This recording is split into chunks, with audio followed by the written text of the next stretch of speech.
야곱은 가나안의 기근으로 인하여 애굽으로 이주 17년이라는 긴 세월 동안 요셉의 극진한 정성으로 보살핌을 받으며 살다가 세상을 떠납니다.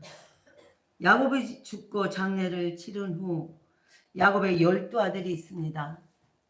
이 12아들인 요셉과 요셉의 형제들의 이야기로 본문이 시작됩니다. 오늘 본문은 15절에 한번 다시 읽어볼까요? 요셉의 형제들이 그들의 아버지가 죽었음을 보고 말하되 요셉이 혹시 우리를 미하여 우리가 그에게 행한 모든 악을 다 갚지나 아니할까 하고. 아멘. 아버지 야곱이 죽자마자 요셉의 형제들은 근심하기 시작합니다. 왜 근심하고 걱정하는 것일까요? 요셉의 보복입니다. 형제들이 왜 이런 걱정을 합니까? 여러분도 이 내용 요셉에 대해 수없이 목사님께 많은 이야기를 들었습니다. 누구보다도 잘 아시리라 생각합니다. 그러나 오늘 주신 말씀 속에서 또 다른 작은 깨달음이 있을 줄 믿습니다. 그걸 건져내는 여러분이 되시기를 바랍니다. 하나님의 은혜로 하나님께 쓰임받아 요셉이 애굽의 총리가 될 수 있었지만 요셉이 애굽의 총리가 되기까지 얼마나 많은 이야기가 있습니까? 근본적인 가장 큰 원인이 무엇인가요? 요셉이 애굽의 노예가 될 수 있었던 것은 형들 때문입니다.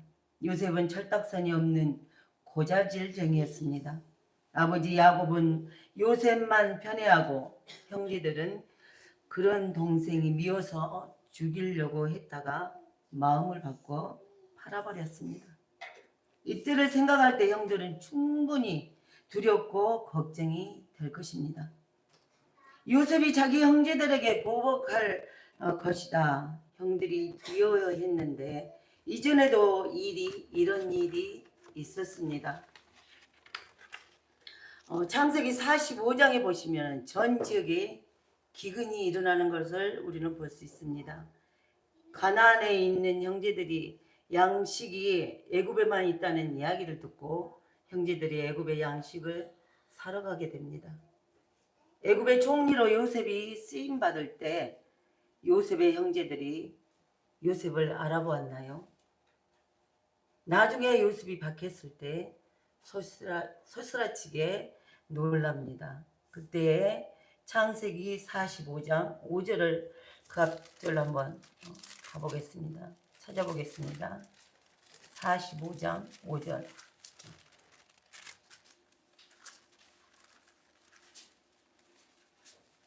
(72페이지입니다) 다 같이 읽겠습니다. 당신들이 나를 이곳에 팔았다고 해서 근심하지 마소서. 한탄하지 마소서. 하나님이 생명을 구원하시려고 나를 당신들보다 먼저 보내셨나이다. 아멘. 요셉이 근심하지 마소서, 걱정하지 마소서, 두려워하지 말라고 말하고 있습니다. 이 모든 것이 하나님의 섭리 가운데 있었다고 용서를 형제들에게 했습니다. 이 일이 17년 전의 일입니다. 분명히 17년 전에 요셉이 그 형들을 용서했습니다. 그런데 형들은 왜 오늘 또 걱정에 쌓여 두려워하고 있습니까? 다시 본문으로 돌아와서 15절을 보면은 요셉의 형제들이 그들의 아버지가 죽었음을 보고 말하되 요셉이 혹시 우리를 미워하여 우리가 그에게 행한 모든 악을 다 갚지나 아니할까 하고. 형들은 17년 전에 요셉이 형들을 용서해 준 것이 아버지 야곱 때문이라 생각했습니다. 그 당시 야곱이 나이가 많아 요셉이 형들을 용서하지 않고 보복을 했다면 마음 아파할 것을 생각하여 용서를 해준 거다 생각했습니다. 아버지의 덕택으로 용서를 받아 특별 대우를 받은 거다 생각했기에 아버지가 안 계시니 요셉의 보복이 있으리라 생각한 형들이었습니다. 그래서 그들이 두려워 사람을 보냈습니다.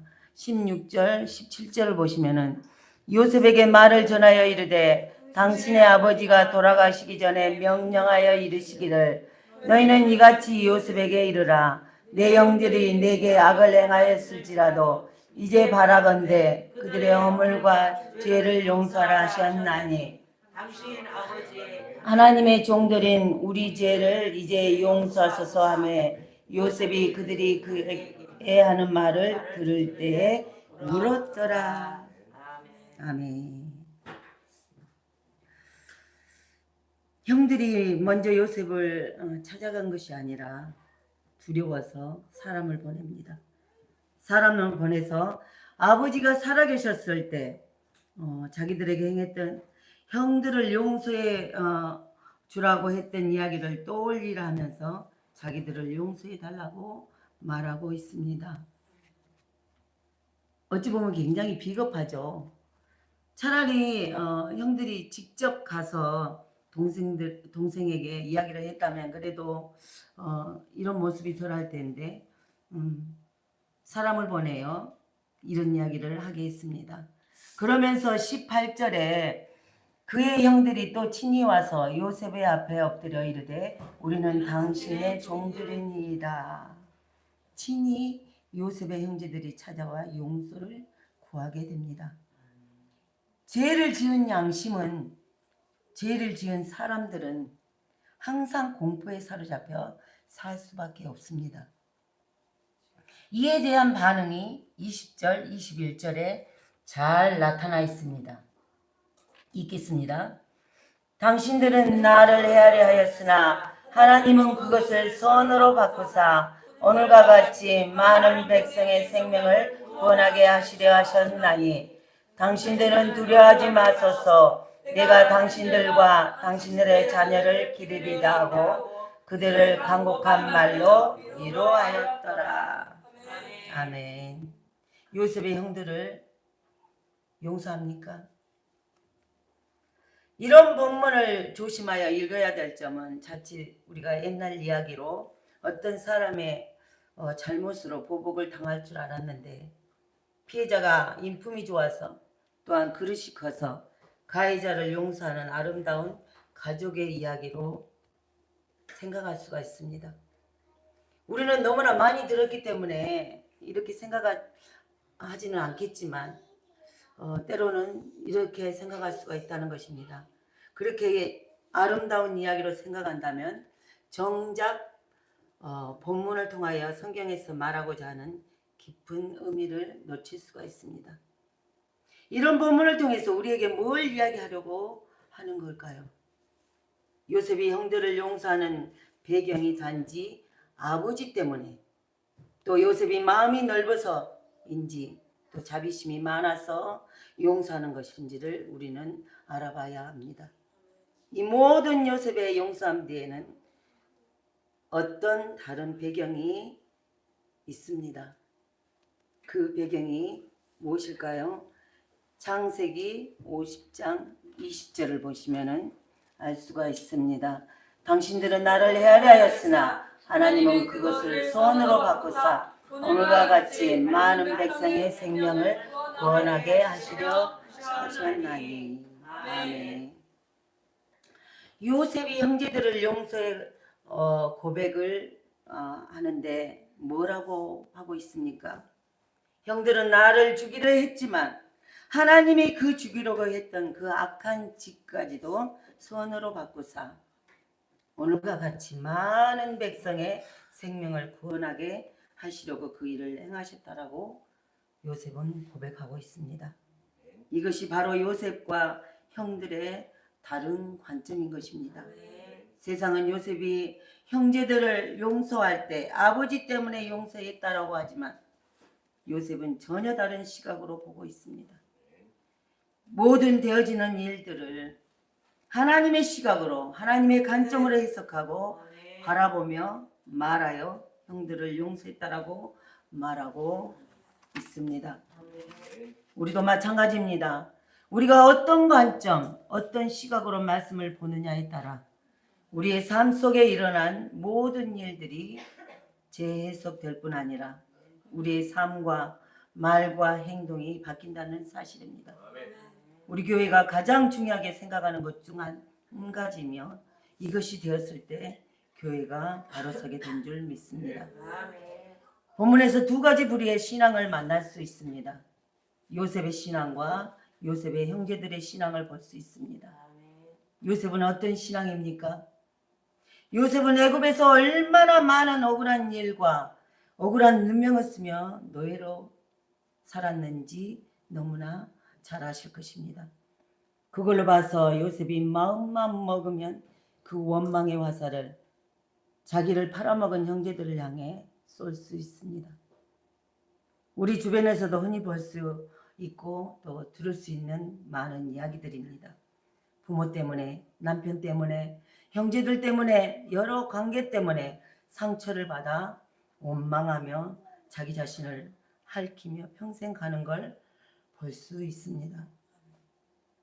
내가 사는 이 모양 이 꼴이 그때 그 사람, 그때 그 일 때문이다 독을 품는 걸 볼 수 있다는 말씀입니다. 또한 자수성가 환자들의 이야기를 들어보면 이 자리에까지 오르는데 얼마나 고생하는지 아느냐, 여러 가지의 고생담을 들을 수가 있습니다.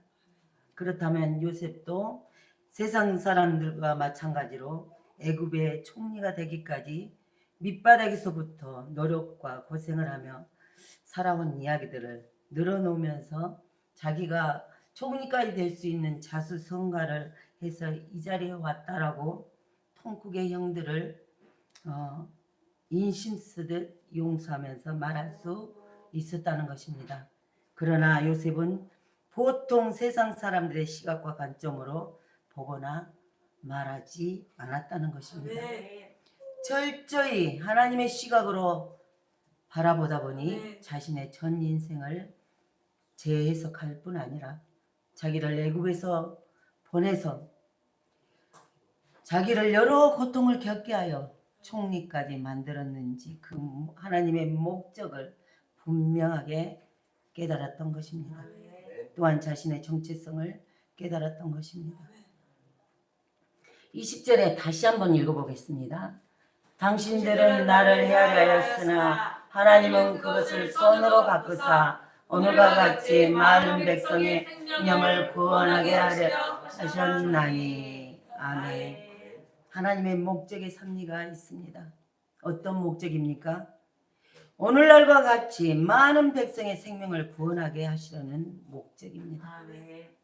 요셉은 자기가 애굽 땅에 노예로 끌려와 많은 고초를 겪게 되어 애굽의 총리가 되었는지를 명확하게 깨달았던 것입니다. 요셉의 이런 고백이 처음은 아니었습니다. 조금 아까 읽었던 창세기 45장 5절에 이미 17년 전에 형들에게 자신의 신분을 밝히면서 보복할까봐 벌벌 떠는 형들에게 근심하지 말라고, 한탄하지 말라고, 하나님이 나를 보내신 것은 형들이 아니고 많은 생명을 구원하시기 위한 하나님의 계획하심이라고 말했습니다. 요셉의 삶 속에서 부딪히는 많은 시험은 요셉의 성장의 과정을 생생하게 가르쳐주고 있습니다. 우리가 배워서 습득하여 행할 우리의 모습입니다. 요셉의 승리 과정과 행동은 어디까지나 하나님을 경외한 까닭의 기초입니다. 잠언 1장 7절에 보면은 여호와를 경외하는 것이 지식의 근본이거늘 미련한 자는 지혜와 훈계를 멸시하느니라. 잠언 15장 33절에 여호와를 경외하는 것은 지혜의 훈계라 겸손은 종기의 길잡이니라. 요셉이 하나님의 명령을 순종함이, 하나님을 경외함이 요셉 되게 하여 모든 사람들의 위에 놓으시고 오늘날 이 땅에 하나님을 믿는 많은 백성들에게 보이는 현상에 좌지우지 흔들리지 말며 그 뒤에 계시는 하나님의 하시는 목적에 따라 훈련되어져 하나님의 작정을 여러분을 통해서 성취되시기를 바라시는 하나님의 마음인 것입니다. 요셉도 하나님께서 왜 나에게 이런 훈련을 시키시고 왜 이 자리에 서 있는지 명확하게 자기 자신의 정체성을 찾았습니다. 여러분도 여러분의 정체성을 찾으시기를 바랍니다. 요셉도 요셉의 형제들도 하나님의 백성들입니다. 맞죠? 요셉만 하나님의 백성이 아닙니다. 요셉에게 임한 많은 사람들을 구원하는 이 사명이 요셉만의 사명일까요? 아니면 요셉의 형제들의 사명일까요? 나를 포함한 우리 모두 하나님의 백성들의 공통된 사명인 것을 우리는 알아야 합니다.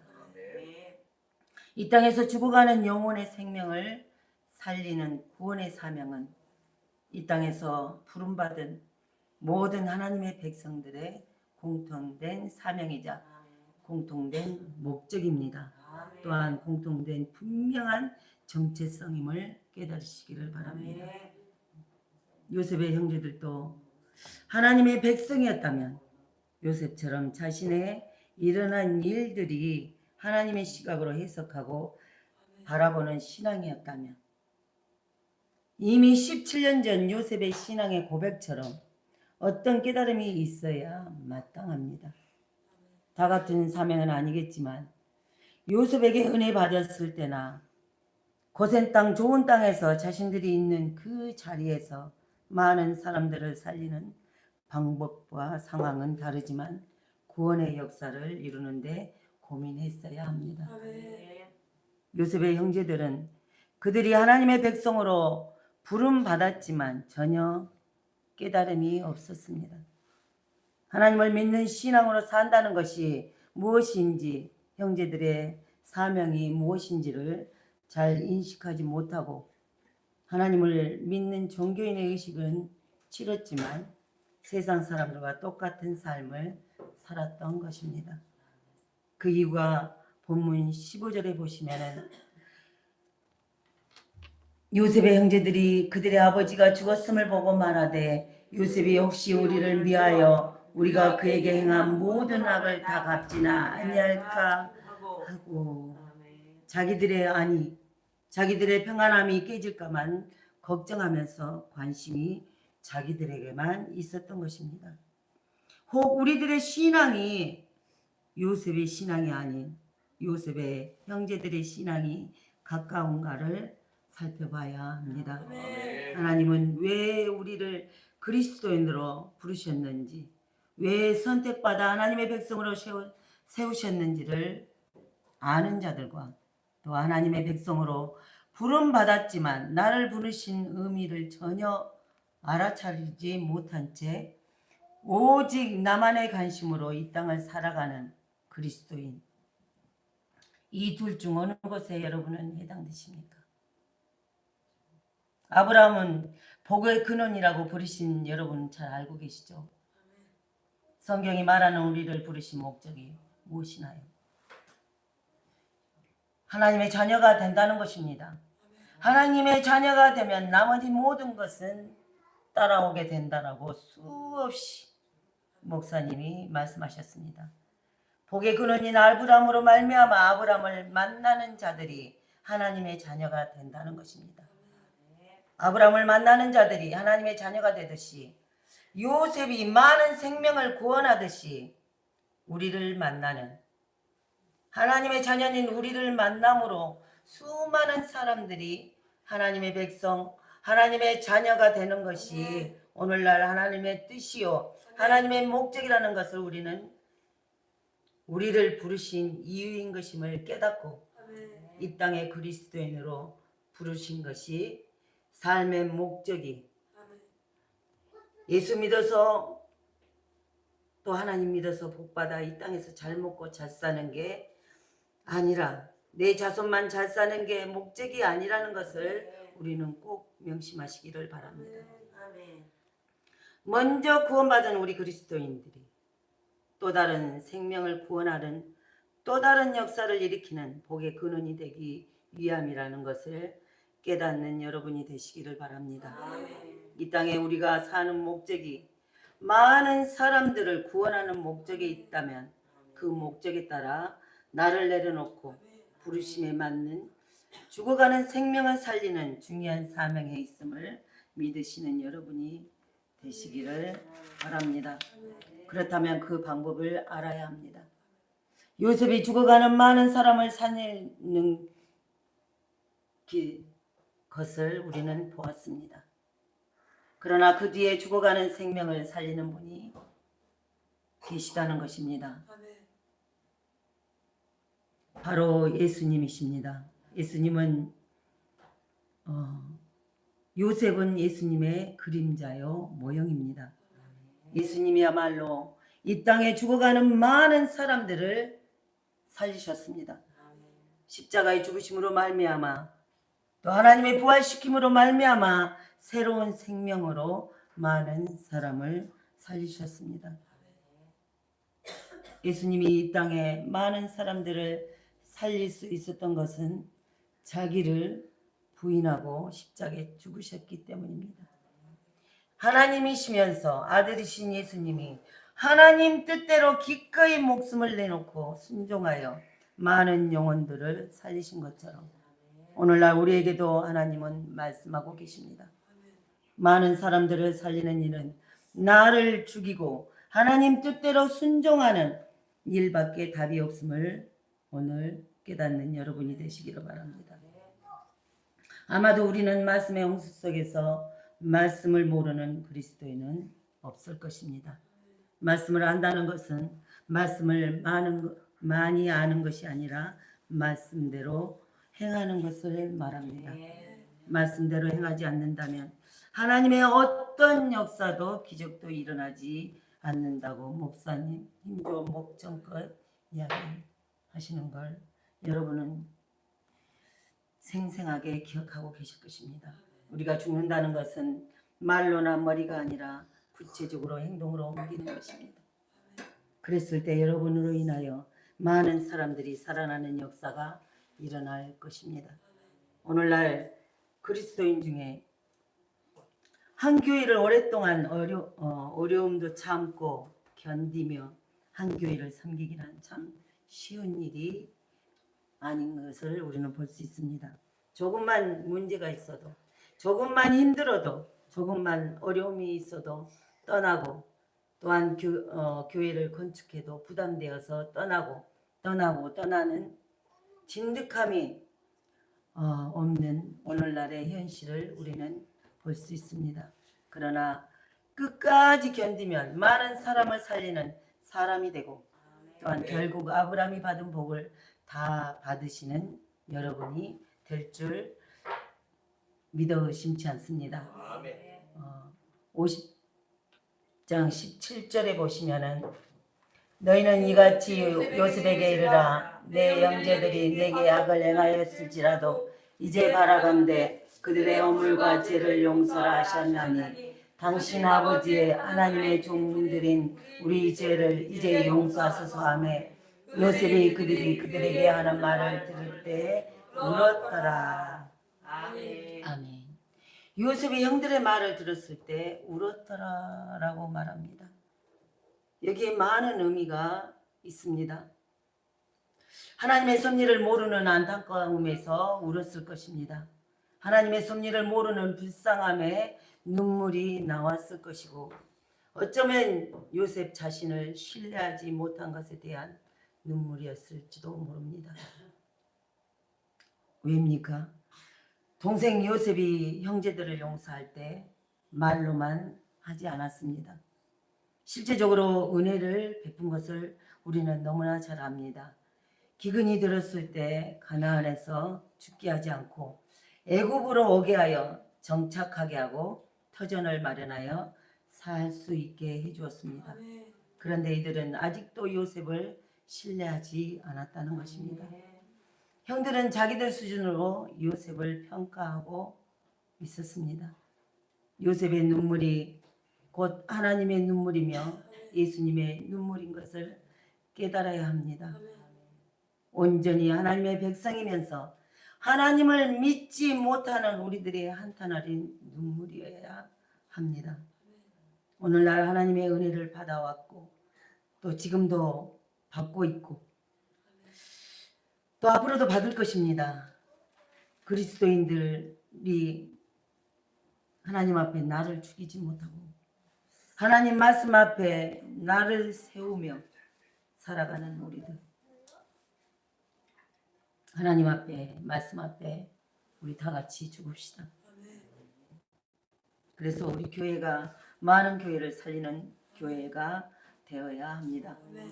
우리는 이 땅에서 나그네로 살지만 목적지가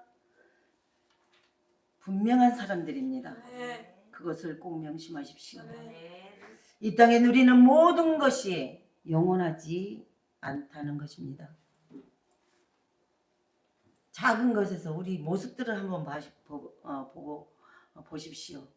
우리의 마음도 변하는 것을 보고 또 우리의 얼굴도 주름이 생기고 점점 이상하게 변하는 것을 우리는 볼 수 있습니다.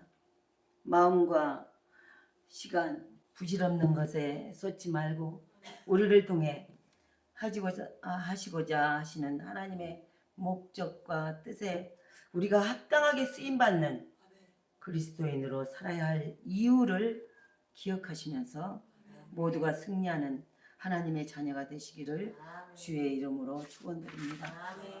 하나님은 자신의 섭리를 우리들의 인생 전반에 침투시켜 비록 제약이라도 구원의 목적을 이루기 위하여 이용하심을 볼 수 있습니다. 사람의 마음을 지도하시고 섭리하시어 그곳을 하나님의 활동 무대로 사용하심을 보게 됩니다.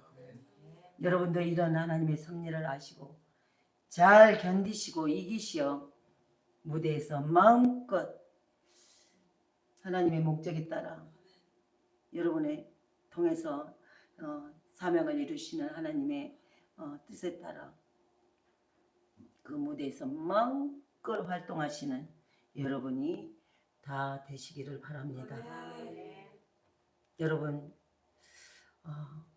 정말 오늘의 말씀처럼 너무나 잘 아는 말씀이지만 오늘 부족한 종의 입술에서 나가는 이 말씀이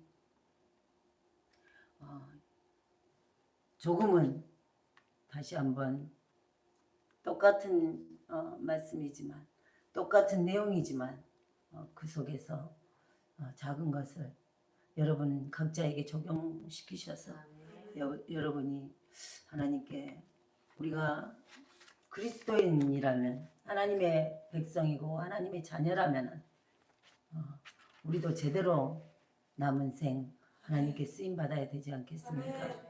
그럼 우리 모두가 될 수 있도록 오늘 그리스도인으로 살아야 할 이 이유를 잘 기억하시고 기억하셔서 여러분도 이와 같은 요셉과 같은 삶을 사시는 여러분이 다 되시기를 바랍니다. 기도하시겠습니다. 하나님 아버지 감사합니다. 그리스도인으로 살아야 할 이유에 대해 부족한 종의 입술을 통해서 들었습니다. 듣는 저들에게 하나님 깨달음의 역사가 있게 하셔서 그냥 옛날에 들었던 이야기, 옛날에 들었던 말씀이라고만 흘려드리지 말게 하시고 그 말씀 속에서 한 단어라도 정말 각자에게 적용하게 하셔서 살아나는 하나님의 자녀가 될 수 있도록 그래서 하나님이 정말 펼쳐놓은 그 무대 위에서 마음껏 하나님이 일을 하다가 남은 생 정말 그렇게 살다가 모두가 하나님 앞에 당당하게 설 수 있는 모든 우리 풍성한 성도들이 될 수 있도록 마음껏 부어주시옵소서. 하나님 이 시간 간절히 원합니다. 우리는 아무것도 할 수 없습니다. 하나님이 은혜를 주셔야만이 우리는 살아갈 수가 있고 하나님이 정말 축복하시고 이끌어 주셔야만이 빛을 비춰 주셔야만이 우리는 이 어둠 속에서 나오고 그 어둠을 헤쳐나갈 수가 있사오니 아멘. 하나님 저희들의 손을 꼭 붙잡고 아멘. 끝까지 갈 수 있도록 이끌어 주시옵소서. 아멘. 그러기를 바랍니다. 아멘. 정말 여기 앉은 모두가 죽으면 죽으리라 하는 마음으로 살아갈 것입니다. 남은 생 제대로 하나님의 백성으로서 살아가기를 원할 것입니다. 그런 마음을 보시고 부족하더라도 하나님 이 시간 정말 기도할 때 만나주시고 성령 충만함으로 덧입혀 주셔서 우리 모두가 그런 삶으로 살아갈 수 있도록, 그래서 요셉이 누리는 그 모든 복들을 다 누리고 정말 많은 영혼들을 살리는 그런 자로 설 수 있도록, 우리 교회가 그런 교회가, 우리 한 사람 한 사람이 그런 성도들로 설 수 있도록 이 시간 붙들어 주시옵시고 이끌어 주시옵소서. 그럴 줄 믿고 감사드리면서 예수님 이름으로 기도드리옵나이다. 아멘. 하늘에 계신 우리 아버지여, 이름을 거룩히 여김을 받으시오며 나라를 임하시며 뜻이 하늘에서 이루어진 것 같이 땅에서도 이루어지이다. 오늘날 우리에게 일용할 양식을 주시고 우리가 우리에게 죄 지은 자를 사하여 준 것 같이 우리 죄를 사하여 주옵시고 우리를 시험에 들게 하지 마옵시고 다만 악에서 구하옵소서. 대개 나라와 권세와 영광이 아버지께 영원히 있사옵나이다. 아멘.